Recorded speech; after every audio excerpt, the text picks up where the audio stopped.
Olá a todos, sejam bem-vindos ao canal Revolução Saudável. Nessas últimas semanas, essas notícias são cada vez mais frequentes, porém, a dengue não é uma novidade para nós. A dengue já faz parte da nossa rotina há anos, há décadas, e a gente vai falar um pouquinho mais sobre essa doença e como tratar da forma mais efetiva. Afinal, tem alguns erros que são básicos que diariamente eu vejo em consultório até hoje. Meu nome é Luciano, sou médico de família e comunidade e nutrólogo, e nesse quadro Saúde em Debate a gente debate, orienta sobre algum tema, em alguma notícia que saiu sobre a saúde. E as notícias sobre dengue têm cada vez mais aparecido, sendo muito frequentes. Surtos epidêmicos muito frequentes ainda nesse período do ano. Mas o que a gente pode fazer para cuidar sobre isso? A dengue, ela é uma arbovirose. O que quer dizer isso? Ela é uma doença viral transmitida por mosquito, no caso Aedes aegypti, e a gente tem essa replicação com a picada, o sangue contaminado de uma pessoa sendo picada, transmitindo para outra via mosquito. O mosquito, geralmente, ele tem um deslocamento aí de 200 até 300 metros.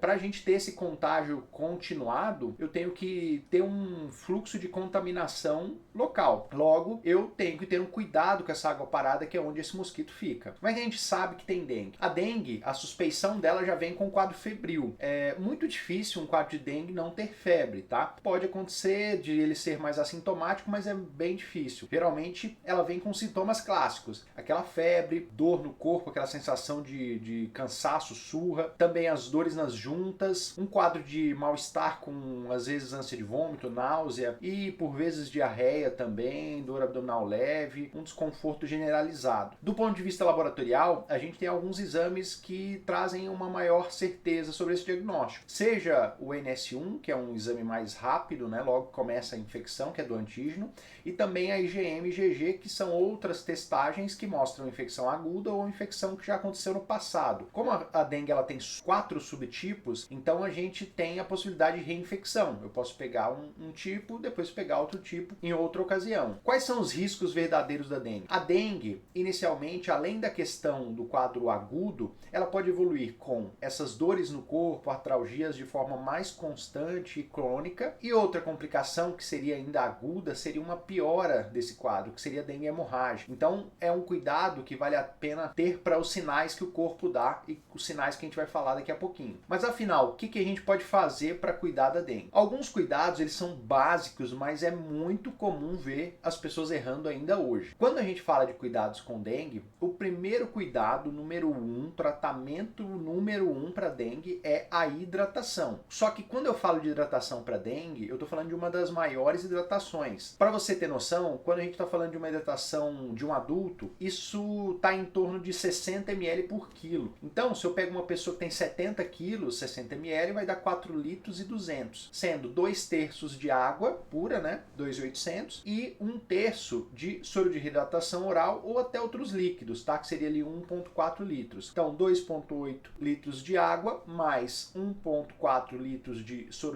de hidratação e outros líquidos fazem esses 4,2 litros aí para essa pessoa de 70 quilos. Sobre hidratação ainda, vale a pena a gente lembrar que para crianças essa quantidade de líquidos ela é maior ainda, proporcionalmente, tá? Então, por exemplo, crianças abaixo de 10 kg, a hidratação é de 130 ml por quilo, de 10 a 20 kg, 100 ml por quilo, e acima de 20 kg, 80 ml por quilo. Então, a hidratação é o cuidado principal. Veja que não é tão simples, porém, se você faz isso distribuído durante o dia, fica mais fácil de ser batido. Essa é a sua preocupação, essa é a sua atenção, bater a hidratação diária. Esse é o ponto de tratamento, tá? É como se você realmente estivesse tomando um remédio. Por que isso? Eu nem noto urinar tanto quando eu tenho dengue. O que tem a ver, Luciano? É porque a gente tem essa perda de líquido para um terceiro espaço, vamos dizer assim. É como se eu perdesse água dentro do corpo. Ao invés dela estar no lugar dela, que é dentro dos canos ali, que são as artérias, veias, ela é perdida para outro espaço, e aí com isso eu tenho aquele inchaço, outras alterações, e acabo não tendo o uso dessa água onde ela deveria. Portanto, a pressão pode abaixar, eu posso até ter choque, que é um quadro mais grave de hipotensão, essa pressão baixar. Ponto número 2 de cuidado. A hidratação, ela não é só água. O que eu quero dizer com isso? Ah, Luciano, entendi que eu preciso hidratar, eu vou fazer então 60, fazer até 80 ml por quilo, né? Vou beber bastante água. Isso não é tão tão inteligente. Por quê? Eu tenho que fazer sim uma hidratação, só que se eu fizer uma hiperidratação apenas com água, eu corro o risco de fazer, na verdade, uma hiponatremia. Que nome complicado, mas o que é isso? Quando eu bebo muita água, eu tenho um controle no sangue, além da água, com os eletrólitos, o sódio, o potássio, o magnésio, vários outros eletrólitos. Quando eu só bebo a água e não tenho de outras fontes os eletrólitos, que são fontes via frutas, sucos, soro de reidratação, outros pontos, eu acabo fazendo com que eu lavo ali aqueles eletrólitos. É como se eu lavasse o corpo. Com isso eu faço às vezes até uma piora do quadro se eu fizer uma hidratação muito acima sem repor também os eletrólitos. É um erro muito comum. Outro cuidado que a gente tem que ter, quando a gente pensar em dor, febre, o que eu tenho que tomar? Remédio para dor e febre. Então foca em sintomáticos básicos, tá? O que seria isso? Paracetamol, dipirona, foque nessas medicações. Não busque outras medicações que podem ser alternativas, como anti-inflamatórios, corticoides, né? No caso dos anti-inflamatórios a gente tem mesolida, diclofenaco, cetoprofeno, várias alternativas de drogas e medicações que não devem ser usadas nesse caso, assim como também não é para utilizar aspirina, AS nesses casos. Ah, não sei, mas como é que eu vou saber se é dengue ou não? Como é que eu posso saber? Dê preferência sempre para paracetamol e dipirona para os casos de dor ou febre quando você tiver. Exceto em situações de alergia, vai ser uma medicação padrão para você. As medicações para controle de vômito ou para controle da coceira, quando acontece ali num estágio mais para frente, podem ser utilizadas, mas sempre com orientação médica, até mesmo porque dengue é uma situação que vale a pena ter um cuidado, uma atenção médica associada. Outra dica fundamental, não ignore os sinais de alarme. Os sinais de alarme, eles nos mostram que a gente está progredindo para uma etapa além, para um risco maior nesse caso de dengue. Então, uma vez que eu tenho dengue, o que eu tenho que observar? Número 1, dor abdominal intensa. Se eu tenho uma dor abdominal importante, eu tenho que buscar atendimento para avaliação. Vômitos muito persistentes, tá? Se um vômito numa quantidade frequente, muito intenso, vale a pena eu buscar também atendimento para reavaliação, seja pela desidratação, seja por esse quadro. Quadros de inchaço, edema importante, valem a pena ser observados também. Quem vai fazer isso é o médico. A hipotensão, que é essa queda da pressão, ela é avaliada com o paciente com as medições, tá? Mas isso é feito em consultório também. E é um dado importantíssimo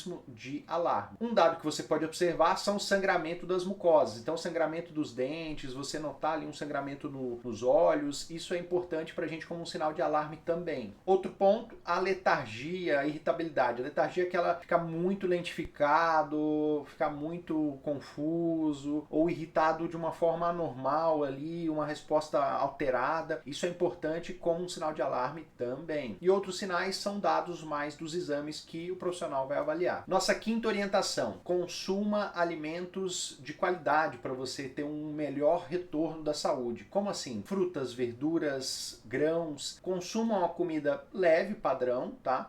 Que você consiga com isso obter também esses eletrólitos, esses sais ali que vão ter uma ação importante no tratamento da dengue. Vale a pena reforçar que a sua preocupação número 1 é a hidratação. Embora também é importante você ter o cuidado com a alimentação, mas a hidratação é a número 1. E conversando com o paciente, a gente chegou numa conclusão que seria essa sexta dica, que é prepare sempre a sua imunidade. Como assim? Você sabe quando você vai ter dengue? Não, né? Eu não sei, você não sabe, a gente não sabe quando vai ter uma situação dessa ou outra que envolva a imunidade como um fator importante. Então, desde já, tente cuidar dessa sua imunidade para evitar situações. A dengue, ela não tem um tratamento medicamentoso específico para ela. Porém, desde já, quando você tem a sua imunidade mais fortalecida, isso vai te ajudar. Os cuidados com a vitamina D, a sua manutenção dessa imunidade, né, aos níveis normais, a correção quando há deficiência, isso é importante. O manejo, o controle ali do zinco, né, a reposição de zinco também é importante. Sendo que nesses casos a vitamina D numa reposição habitual seria em torno de 2.000 a 5.000 unidades dia e o zinco, o padrão principalmente para crianças maiores e adultos, seria em torno de 20 miligramas por dia. Reforço aqui, busque uma ajuda profissional, uma orientação sobre essa questão da dengue. É uma doença que é muito comum na nossa rotina há muito tempo, porém ela tem um risco importante se negligenciada. Cuide da sua saúde. Se você conhece alguém que está com dengue ou quer entender um pouquinho mais, com algum que tem algum familiar, alguém próximo que está com essa situação, envie esse vídeo, tá? Se tiver alguma dúvida, tire aqui as dúvidas. Para essa orientação e várias outras em saúde, assista aos vídeos, inscreva aqui no canal e eu agradeço aqui a sua presença e vamos trazendo uma saúde para todos de melhor qualidade. Um grande abraço, saúde para você também.